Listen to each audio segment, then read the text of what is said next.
July 23, 1943.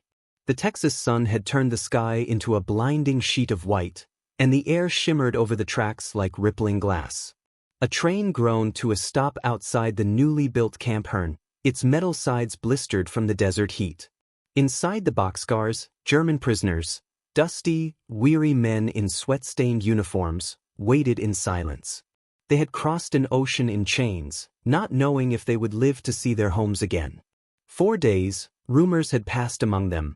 America would treat them as slaves, perhaps even execute them. One man, Corporal Heinrich Muller, clutched his helmet in both hands, as though its dull gray shell could protect him from what was to come. When the doors finally screeched open, the first thing he saw wasn't a rifle barrel but the outstretched hand of an American soldier holding out a tin cup of water. The prisoner hesitated. The American smiled faintly, saying something he didn't understand but whose tone was unmistakable: kindness. The men stepped out one by one, squinting into the sunlight. Some staggered from the heat. The air smelled faintly of dust, iron, and something unexpected: the buttery scent of cornbread from the camp kitchen nearby. For a long moment, none of them spoke. Back in North Africa, their officers had warned them of capture. Americans, they'd said, are cruel. You will dig your own graves. But as Heinrich looked around, he saw barbed wire fences but no snarling guards, no dogs, no beatings. Instead, he saw neat wooden barracks, a water tower, even a small vegetable patch beside a laundry line. The Americans were efficient, quiet, and strangely polite. It confused him more than hatred ever could. A few yards away, Sergeant William Hayes of the U.S. Army watched the line of prisoners form up. He was 26, tall, with sunburned arms and the calm manner of a man who'd seen enough chaos to crave order. He'd fought in Tunisia, seen men torn apart by shells, and now found himself guarding the very soldiers who'd once fired at him.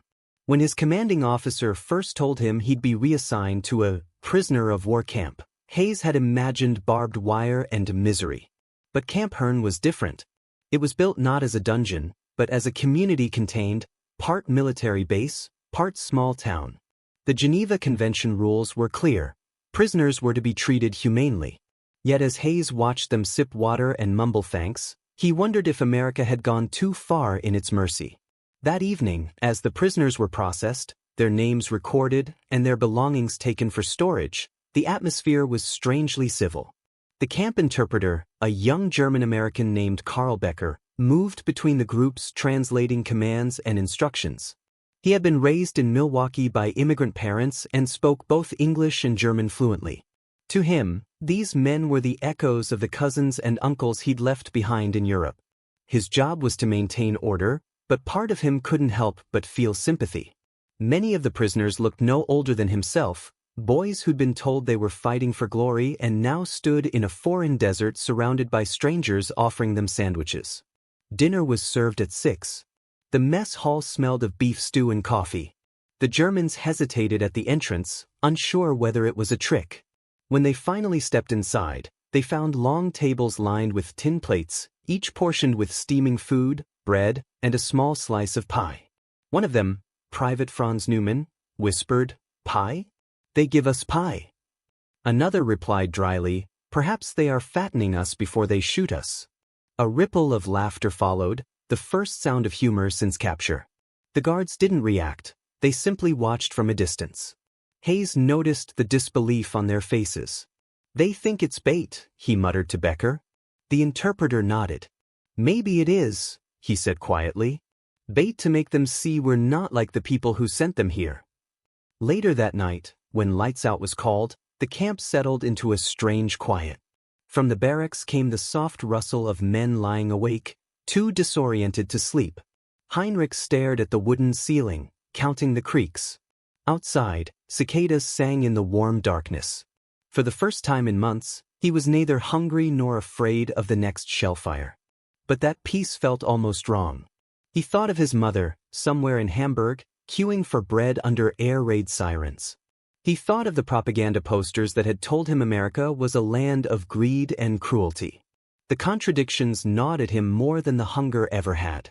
Hayes sat on the porch of the guardhouse, cleaning his rifle by lamplight. The night smelled of mesquite and dust, He wondered if his brother, still in Italy, would understand what he was doing here, feeding the enemy, giving them shelter. If Joe were here, he murmured to himself, he'd call it crazy. He didn't know whether this kindness made him proud or uneasy. The war had taught him that mercy could be a form of strength, but it could also feel like betrayal. The next morning, camp life began in earnest. The Germans were given work assignments, some to kitchen duty, others to maintaining the grounds. They were paid in coupons redeemable at the camp canteen for cigarettes, candy, or postcards. Heinrich volunteered to help in the garden. The soil was dry but familiar, and for the first time since his capture, he felt useful. As he bent over rows of corn, he noticed an American sergeant humming a tune nearby, an old German folk song. When Heinrich looked up in surprise, the man grinned. "My grandmother used to sing that," he said in halting German. "Bavaria." The barriers between captor and captive wavered for a heartbeat. Then the moment passed. But it lingered in Heinrich's mind long after. Perhaps this war, he thought, was not as simple as the leaflets had claimed. In the evenings, when work was done, the prisoners were allowed to walk the perimeter under watch. Some played cards, others carved small wooden toys. A few began sketching their surroundings, drawing the landscape of Texas with remarkable precision. Within weeks, Camp Hearn's walls were covered in murals, paintings of mountains, forests, and villages from home. The Americans allowed it. "Keeps them busy," Hayes said, though he secretly admired their artistry. One mural depicted a snowy German village beneath a church steeple. Beneath it, someone had painted a small inscription in neat script. "Even in captivity, we remember who we are." Not all guards were sympathetic. A corporal named Jenkins mocked the prisoners for their easy life, claiming they didn't deserve such treatment. Hayes didn't disagree entirely. It was odd to watch the same men who had fought under Hitler now sitting under the Texas sun, laughing over chessboards. But he also knew that hatred was a poison that spread faster than reason. "They're beaten," he told Jenkins one night. "You can punish a man, or you can teach him something. The second one lasts longer." Meanwhile, rumors circulated among the prisoners about other camps, some in the Midwest, others in California. Word spread that these camps had libraries, theaters, even orchestras. The men half believed it, half doubted it. Could their enemy truly be this generous? One evening, Becker overheard a group debating it. "They are trying to make us soft," one said. "It's a trick." Another replied, "If this is softness, I will take it over the fatherland any day." Letters home were permitted, though heavily censored. Heinrich wrote carefully, "We are treated according to the rules. Food is plentiful. The guards are not cruel. Tell mother not to worry." He wanted to say more, to describe the bizarre peace of this place, but he knew the censors would never allow it. Still, even the simple acknowledgement that he was alive was a gift. Weeks passed. The shock began to fade, replaced by routine. Yet for some, the confusion only deepened. They could not reconcile the idea of the enemy with the faces they saw daily, the Americans who joked, worked, and sometimes shared their cigarettes. One prisoner, a former Nazi officer named Dieter Hoff, found the treatment almost unbearable. "They are trying to humiliate us with kindness," he told Heinrich bitterly. "It is worse than hatred." Heinrich wasn't sure he agreed. He had seen enough hatred to know what it destroyed. One evening, a summer storm rolled across the plains, drenching the camp in sudden rain. The prisoners ran for cover, laughing as the downpour soaked them. Hayes stood under the guard tower, watching the scene unfold. These men who, just months ago, had been his enemies, now chasing puddles like schoolboys. For a fleeting second, the boundaries of war dissolved. They were all just men caught in the same storm, grateful for the coolness after so much heat. That night, as lightning flickered on the horizon, Hayes wrote in his logbook, "They seem almost happy. I don't know what that means yet." Heinrich lay in his bunk, listening to the rain drumming softly on the roof. The sound was like home. For the first time since his capture, he let himself imagine that maybe, just maybe, he would survive this war. But as sleep crept in, a thought lingered like a shadow. If this was captivity, what did freedom even mean now?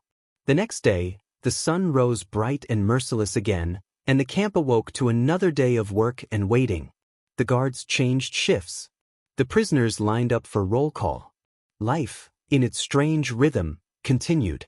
None of them knew that this uneasy peace would become one of the war's quietest, most remarkable stories.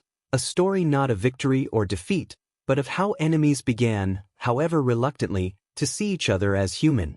And somewhere deep within that realization lay the beginning of something neither side expected: respect.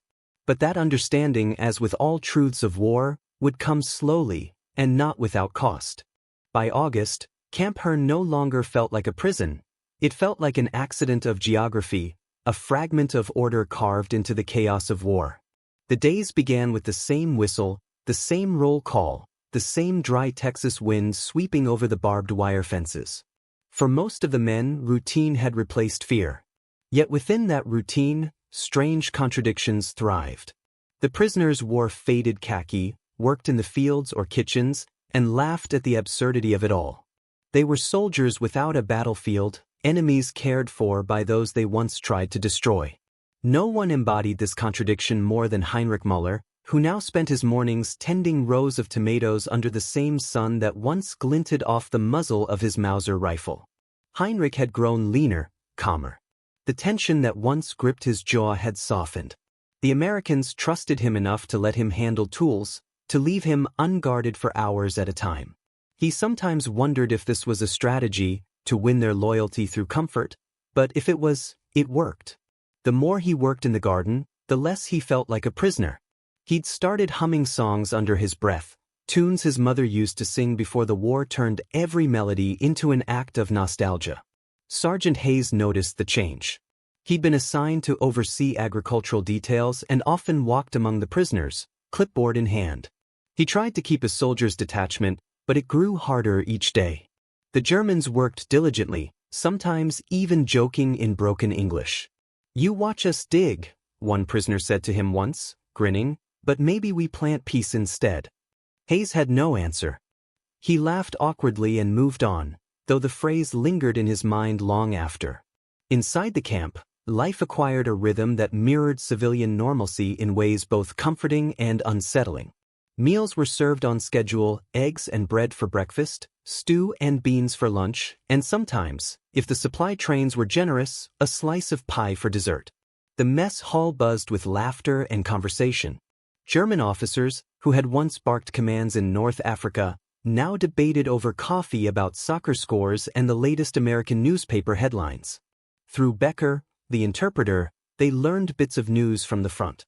Some of it was filtered, censored, but enough reached them to sense the war turning against Germany. One evening, while peeling potatoes beside the kitchen, Heinrich asked Becker quietly, "Is it true that Hamburg was bombed?" Becker hesitated.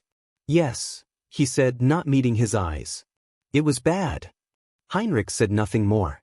That night he lay awake, staring into the darkness, haunted by the possibility that his home was gone.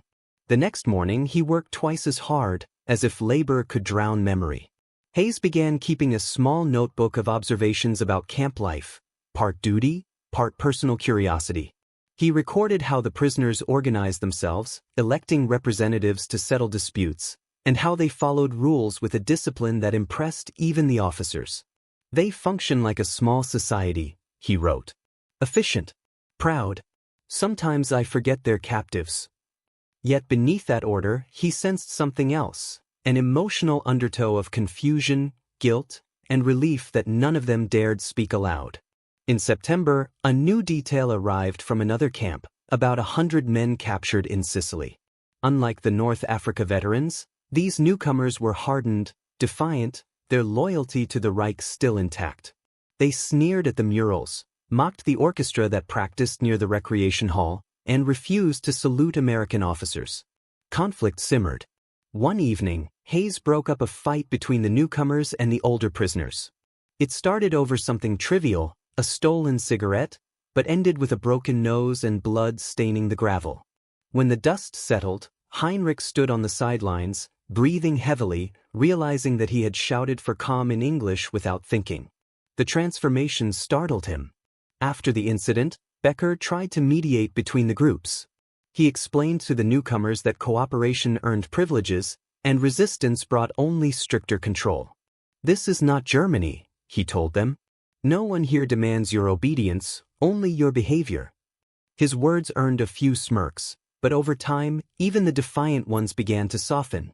They saw the same truth the others had, that survival was easier when the enemy treated you like a man. To ease tensions, the camp organized activities, lectures, theater, sports. The Germans built a soccer field, complete with goalposts fashioned from lumber scraps. Every Sunday afternoon, matches were held between prisoners and sometimes even the American guards. Hayes watched one such game from the sidelines.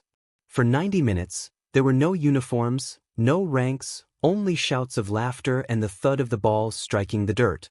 When one guard accidentally scored against his own team, even the prisoners cheered. It was absurd, almost sacrilegious to the idea of war, and yet it worked. For those brief moments, everyone forgot who was supposed to hate whom. There were other surprises too. Some of the prisoners began crafting furniture from scrap wood, chairs, shelves, even a grandfather clock. The camp commander, Colonel Burroughs, admired their skill and arranged for supplies to encourage it. "Idle hands cause trouble," he said dryly. Within weeks, the camp resembled a small, industrious village. They held art exhibitions, staged plays, and even printed a camp newspaper written in German, though the Americans reviewed each issue before it circulated. The publication's tone was polite, apolitical, and occasionally humorous. One column joked, "Texas heat makes better soldiers than the Wehrmacht ever did." Hayes noticed that humor had become a shield for everyone, guards included. It made the absurdity bearable. One evening he shared coffee with Becker and remarked, "If this keeps up, they'll start asking for vacation days." Becker smirked. "Careful, Sergeant. They might just earn them." The comment drew laughter, but beneath it lay a quiet truth. They were building a bridge across something that had once seemed uncrossable. Still, not all days were easy. Letters from home arrived sporadically, carrying both hope and heartbreak. One morning, Heinrich received a thin envelope stamped with a Red Cross seal. Inside, his sister wrote that their family home had been destroyed in a bombing raid. "No deaths," she said, "but they lived now in a cellar, sharing bread with neighbors." The paper smelled faintly of smoke. He read it twice, then folded it carefully and placed it under his pillow. That night he skipped dinner. Becker found him sitting outside his barracks, staring at the horizon. "You can't change it from here," Becker said gently. Heinrich nodded. "No," he murmured. "But I can remember what it felt like to be cared for." The next morning, he returned to work as usual, though his movements were slower, his face hollowed by thought. Hayes watched him and recognized something unspoken, the moment when loyalty shifts from flag to conscience. By autumn, the cotton fields around the camp were ready for harvest. Local farmers petitioned the army for help, and groups of POWs were sent under light guard to assist. The first day they left the camp gates, many looked around as if expecting ambush. Instead, they found open fields, barns, and farmers who greeted them with cautious curiosity. One farmer's wife brought lemonade to the men working near her fence. When she handed a cup to Heinrich, their eyes met briefly and she smiled. It was such a small gesture, yet it rattled him more than any bullet ever had. That evening, he told Becker quietly, "Your people treat us as if the war is already over." Becker replied, "Maybe that's the point." Over the following weeks, word of these encounters spread through the camp. The prisoners began sending handmade toys and carved trinkets as gifts to the farmers. In return, they sometimes received letters or food. Bonds, however fragile, began to form. The guards noticed it too. Some worried it was dangerous, too much familiarity, but Hayes argued otherwise. "If kindness is a risk," he said, "it's one worth taking." One night, the camp orchestra performed outside the mess hall. They played a mixture of German folk songs and American tunes. Hayes stood at the back, listening as the final notes of "Silent Night" drifted through the warm air. It was October, far from Christmas, yet the song carried an ache that no calendar could define. He looked around at the men, prisoners and guards alike, sharing a silence that felt sacred. War, for that moment, seemed far away. As the months passed, something subtle but irreversible happened to both sides. The Germans began to shed the arrogance of soldiers who believed themselves superior. The Americans began to see not enemies, but men who could laugh, weep, and miss home the same way they did. Heinrich, once defiant, now found himself helping Hayes repair fences, exchanging jokes in broken English. Hayes, in turn, trusted him to lead small work crews without escort. Their understanding didn't need words. It was the kind born of shared endurance. But not everyone approved. Reports circulated of German POWs elsewhere planning escapes, even acts of sabotage. The War Department tightened protocols, ordering random inspections. Hayes received instructions to maintain discipline and avoid overfamiliarity. Yet when he passed Heinrich in the yard that evening, he couldn't bring himself to act distant. The man had earned more than obedience, he'd earned respect. As November approached, cooler winds swept across the plains. The tomatoes withered, and the garden Heinrich had tended was harvested for the last time. He stood among the empty rows, soil clinging to his boots, and felt a strange sadness. It wasn't for Germany or the war.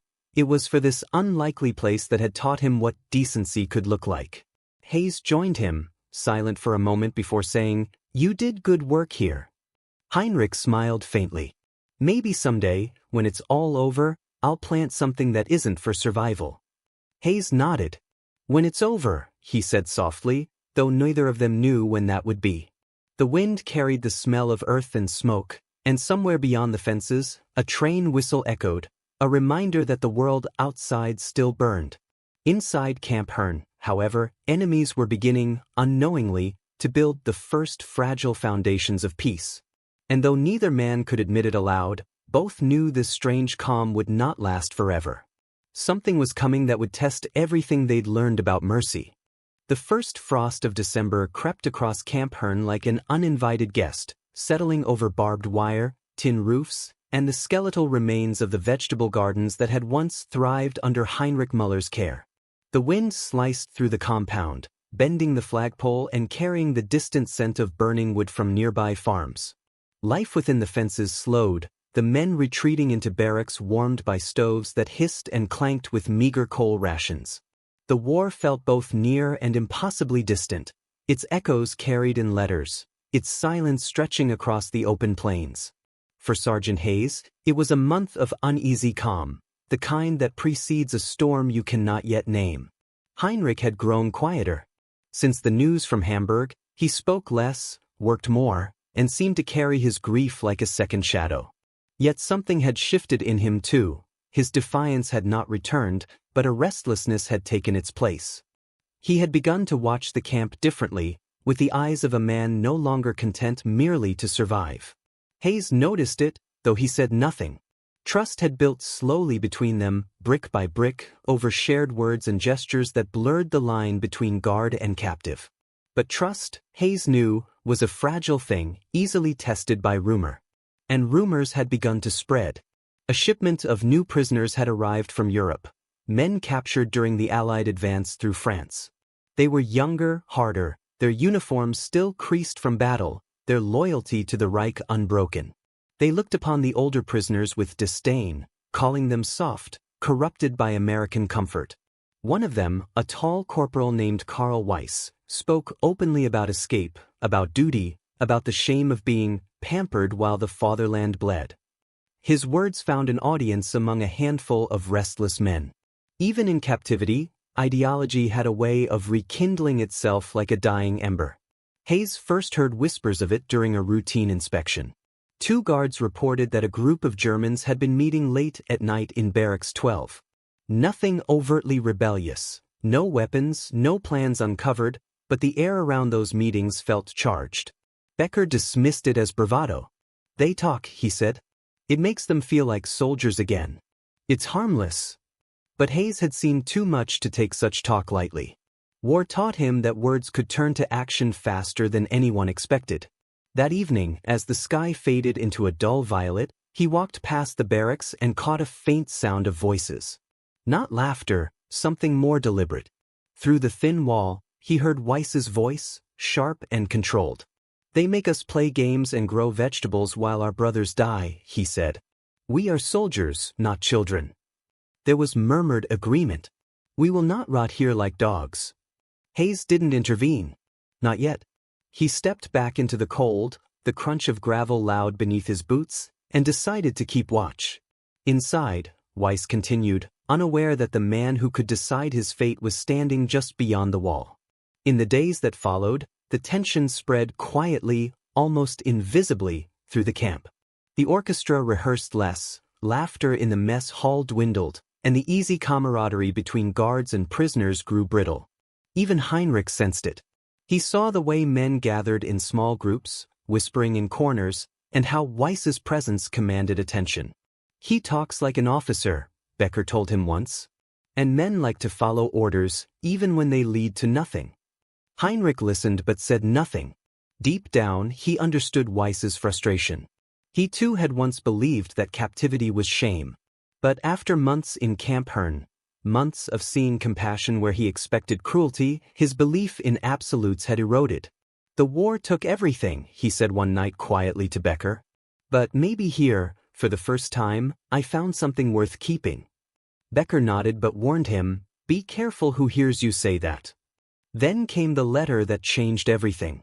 On December 12, the Red Cross delivered new correspondence. Heinrich received none this time. Instead, it was Weiss who stood trembling with an opened envelope, eyes wild with rage. His younger brother, he read, had been executed by Allied troops after being accused of atrocities in France. Whether true or not didn't matter, the story was enough to harden his hatred. That night, Weiss began gathering the discontented men, fanning their anger into purpose. They spoke of escape again, but this time with conviction. 2 nights later, under a moon veiled in thin clouds, a small group slipped from their barracks toward the storage shed. They moved silently, guided by the faint gleam of starlight. Inside the shed were tools, axes, hammers, wire cutters, objects meant for labor but easily turned toward rebellion. Heinrich, who had been unable to sleep, saw the shadows moving through the yard and followed from a distance. When he realized what they were attempting, dread filled him. He knew what would happen if they were caught. The Americans would see it as betrayal, the end of every fragile courtesy the camp had built. He thought of Hayes, of Becker, of the brief illusion of peace they had forged here. And without fully deciding, he acted. Heinrich turned back toward the command post, his breath clouding in the cold. When he reached the outer fence, he found Hayes, who was making his nightly rounds. Sergeant, Heinrich whispered urgently, you must listen. Some of the men, they plan to escape tonight. Hayes stared at him, searching his face for deceit. You're certain? I saw them, Heinrich said. They're near the storage shed. For a moment, Hayes said nothing. The idea that a prisoner would risk his standing to warn him seemed absurd. Yet something in Heinrich's tone, desperation, honesty, left no room for doubt. Hayes called for 2 guards, and together they moved silently toward the shed. What followed was swift and brutal. The guards surrounded the building, rifles raised. Hayes shouted for surrender. Weiss and his men froze, then bolted toward the fence, tools clutched in their hands. One man tripped, another stumbled. A single warning shot cracked through the night, echoing across the camp. The rest dropped their weapons. Weiss stood motionless, eyes blazing. You think this mercy makes you better than us? He spat in English. You're just delaying what's coming. The Americans restrained him, leading the group away. Heinrich stood in the shadows, trembling. When Hayes turned to him, their eyes met, no words, only the heavy understanding that the fragile trust they'd built had just been tested and survived, but not without cost. The next morning, Camp Herne woke under a silence thicker than frost. The would-be escapees were confined to isolation, and word spread quickly of Heinrich's role in stopping them. Some called him a traitor. Others avoided him entirely. In the mess hall, men who once laughed beside him now turned away. Becker tried to console him, but Heinrich only shook his head. They think I betrayed them, he said. But I was trying to save them. Becker replied quietly, both things can be true. For Hayes, the incident brought its own burden. Command praised his vigilance and cited his effective intelligence control. But he couldn't shake the image of Weiss's face, young, furious, convinced that honor could only be reclaimed through defiance. That look reminded him too much of the men he'd fought overseas, the ones who believed death was cleaner than surrender. Days turned into weeks. The disciplinary lockdown slowly eased, but the camp's atmosphere had changed. The ease was gone, replaced by wary politeness. Even the Texas sun seemed paler. Hayes resumed his routines, inspections, reports, field work, but he found little satisfaction in order now. The balance they'd achieved felt damaged beyond repair. He saw Heinrich less often, though occasionally their paths crossed. When they did, they exchanged quiet nods, gestures of respect shaped by shared guilt. One afternoon, while repairing a fence together, Hayes finally spoke. "You did the right thing," he said simply. Heinrich's hands stilled. "Maybe," he answered. "But right things have strange prices." He looked toward the horizon, where the land stretched endlessly, boundless and cruel. "I wonder what will be left of any of us when this is over." Hayes had no answer. The war, though distant, still reached them in waves, news of Ardennes, of desperate German offensives, of cities burning to ash. Each headline seemed to push the world further from reason. Camp Hearn felt like a fragile island adrift in madness. Then, one gray morning near the year's end, snow began to fall, rare, delicate flakes that melted on contact with the dusty ground. The prisoners emerged from their barracks, faces upturned in wonder. For a few fleeting minutes, the fences vanished beneath a curtain of white, and the world looked almost innocent again. Hayes stood near the gate, watching them. Heinrich stepped out of line, caught one snowflake on his glove, and smiled faintly. "In Germany," he murmured, "snow means silence. Here it means something different." Hayes looked at him. "Maybe it means we start over," he said. Heinrich nodded, though the smile never reached his eyes. "If the world allows it." The snow thickened, covering the scars of the earth, the footprints of men, the memory of gunfire. For a brief, fragile moment, it seemed to promise peace. Yet beneath that quiet, both men knew the truth, that outside the fences, the world was still tearing itself apart, and soon, the storm would reach even here. And when it did, everything they had built in this unlikely refuge would be tested once more, in ways neither mercy nor memory could prevent. April 1945. The war was gasping its final breath, though no one in Camp Hearn quite dared to believe it. The Texas spring had arrived early that year, the air heavy with the scent of mesquite and dust. The prisoners moved through their routines with a strange mix of lethargy and vigilance, like men waiting for an ending that refused to announce itself. Every morning, Hayes scanned the telegraph reports before inspection, and each day, the same pattern emerged. The Allies advanced, Berlin faltered, and Germany's collapse loomed closer with every passing hour. Yet victory, he had learned, never looked like triumph. It looked like exhaustion. The camp itself had changed too. The fences still stood, but they had ceased to matter. The men no longer spoke of escape or rebellion. Their talk was of home, of mothers, fields, streets remembered only through the filter of nostalgia. Even Weiss, once the loudest voice of defiance, had grown silent in confinement. Hayes visited him twice a week, delivering meals and brief news updates. The proud corporal who had once lectured his comrades on honor now sat in his cell tracing invisible maps across the wall, whispering the names of towns that might no longer exist.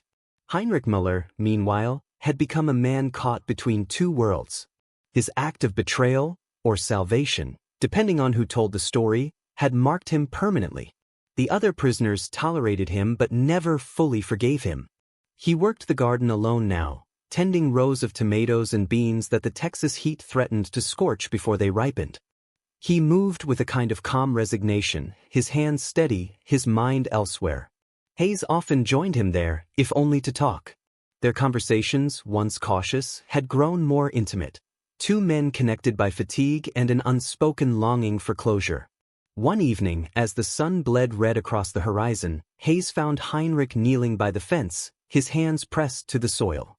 "You've been quiet lately," Hayes said softly. Heinrich glanced up, wiping sweat from his brow. There's nothing left to say, he replied. The Reich is gone. The men know it. They look at me as if I am already a ghost. Maybe that's not a bad thing, Hayes said. Heinrich gave a dry laugh. To be a ghost? No, Sergeant. Ghosts remember everything. That's the curse. A gust of wind swept through the compound, carrying the faint strains of harmonica music from one of the barracks. It was a tune the men played often now, slow, mournful, but oddly peaceful. For a long moment, neither man spoke. Then Hayes said, When this ends, you'll go home. Start again. Heinrich looked toward the west, where the sun had slipped below the horizon. Home, he murmured. Do you think there's still such a thing for men like us? The question lingered in the air long after the light had gone. Days later, the news finally arrived. Germany had surrendered unconditionally. The message came through in staccato bursts over the radio, followed by an announcement from Washington confirming it. Becker gathered the guards and read it aloud. There was no cheering, no celebration, just silence. Even the prisoners, who had expected this moment for months, reacted with an eerie stillness. Some wept quietly. Others stared into nothing. The war that had defined their lives was over, and now the world had to decide what to do with them. That night, Camp Hearn was restless. Men wandered the yard, speaking in hushed tones. A few gathered around makeshift bonfires, telling stories of home as if trying to resurrect it through memory alone. Hayes sat in his quarters, staring at the letter he had been writing to his sister for 3 days but could not finish. He heard a knock. It was Becker. Command just wired us, he said. They're preparing repatriation lists. First transports will leave within the month. Hayes nodded, though the word struck him with a strange hollowness. And the prisoners? They're terrified, Becker said. They've been fed years of propaganda about what waits for them in Germany. Some think the Russians will shoot them on sight. Some don't have homes to go back to. There's talk that a few might try to stay. Hayes leaned back in his chair, exhaling slowly. Can they? Becker shrugged. Technically no. But the paperwork takes time. And by then, he didn't finish. Later that evening, as Hayes made his final round, he saw movement by the fence. Heinrich was there again, standing in the moonlight, his face turned toward the distant highway beyond the camp. Hayes approached quietly. You heard the news? He said. Heinrich nodded. It's over. You'll be on one of the first transports, Hayes said. Germany will need men like you, ones who can build again. Heinrich smiled faintly. Build what, Sergeant? The cities are rubble. The men are ghosts. Even the soil bleeds. He turned to face him. I don't want to go back. Hayes studied him. You know that's not your choice. I know, Heinrich said. But tell me, what happens to men who no longer belong anywhere? Hayes hesitated. They find a way to start over. Or they fade, Heinrich said quietly. For a moment, the only sound was the hum of crickets. Then Heinrich stepped closer, his voice low. There's something you should know. Weiss, he's planning something again. Not an escape this time. Something worse. Hayes stiffened. What do you mean? He says surrender is dishonor, Heinrich said. He's been talking to a few others, men who still believe the Reich will rise again. They plan to make a statement before they're shipped out. To die as soldiers, not prisoners. The words hit Hayes like a blow. When? Soon, Heinrich said. Maybe tonight. Hayes didn't waste another second. He called Becker and a handful of guards, moving swiftly toward the isolation block. As they approached, a sharp crack split the air, then another. Rifle shots. The guards broke into a run. When they reached the building, the door was ajar. Inside, the smell of gunpowder hung heavy. 2 prisoners lay dead on the floor, their makeshift weapons discarded beside them. Weiss stood in the corner, his face pale, eyes wild. He raised a pistol, an old rusted sidearm likely stolen months ago. You think you've broken us? He shouted. We are soldiers of Germany. We die free. Hayes stepped forward, his own weapon raised but his voice calm. It's over, Weiss. The war's done. You can stop fighting. Weiss shook his head. You don't understand. You never will. Before Hayes could respond, Weiss turned the pistol on himself. The shot echoed through the block like thunder. Silence followed. A silence so deep it seemed to swallow the air. Becker exhaled shakily, lowering his rifle. Christ, he muttered. What were they fighting for now? Hayes looked down at the lifeless body. A ghost, he said. Nothing more. When dawn came, the camp was subdued. The bodies were removed quietly, without ceremony. The remaining prisoners watched from a distance, their faces unreadable. For some, it was a final reckoning. For others, merely another reminder that the war's end did not mean peace. Later that morning, Hayes found Heinrich by the garden again, staring at the empty horizon. You stopped another war tonight, Hayes said. Heinrich didn't look up. No, he murmured. I only watched one end. There was a long pause. Then Heinrich added softly, Do you think men like Weiss were evil, Sergeant? Hayes considered the question carefully. I think they were broken, he said. The war made them that way. Maybe it made all of us that way. Heinrich nodded slowly. Then perhaps peace isn't what comes after war. Perhaps it's what we learn to live with despite it. For the next few weeks, the camp dissolved piece by piece. Trucks arrived, papers were signed, fences opened. One by one, the prisoners boarded transports bound for a Europe they barely recognized. When Heinrich's turn came, he stood by the gate, suitcase in hand. Hayes walked him to the edge of the compound. Do you know where you'll go? Hayes asked. Not yet, Heinrich said. But maybe that's the point. To wander until something feels like home again. Hayes extended his hand. You'll find it. Heinrich hesitated, then clasped it firmly. Goodbye, Sergeant. As the truck pulled away, dust rising in its wake, Hayes stood alone by the open gate. Beyond it, the fields stretched endlessly under the Texas sun, indifferent and eternal. The camp, once filled with noise and tension and life, now stood quiet, its fences no longer cages but boundaries between memory and the world beyond. Hayes looked up at the empty watchtower, at the fluttering American flag that now felt strangely out of place. He thought of the men who had come through this place, soldiers, enemies, ghosts, and realized how thin the line between them had always been. War had ended, but something deeper remained, the haunting truth that even mercy carries scars. He turned toward the camera of history, toward us, the unseen observers of his long vigil, and said in the quiet of his mind what he could never say aloud. In the end, we were all prisoners, just of different kinds of fences. The screen would fade to black then, the last image lingering, the barbed wire glinting in sunlight, the wind moving through it softly, almost tenderly, like the sigh of a world trying, at last, to remember how to breathe again. If you enjoyed this story, if it made you see a different side of war, of mercy, of what it means to be human, then take a moment to hit that like button. It really helps bring forgotten stories like this one back to light. And if you'd like to keep exploring more hidden corners of World War II history, consider subscribing to the channel. There's a lot more coming, stories the textbooks never told. Finally, I'd love to hear what you think. Drop a comment below. What moment in this story struck you the most? Your thoughts keep these memories alive.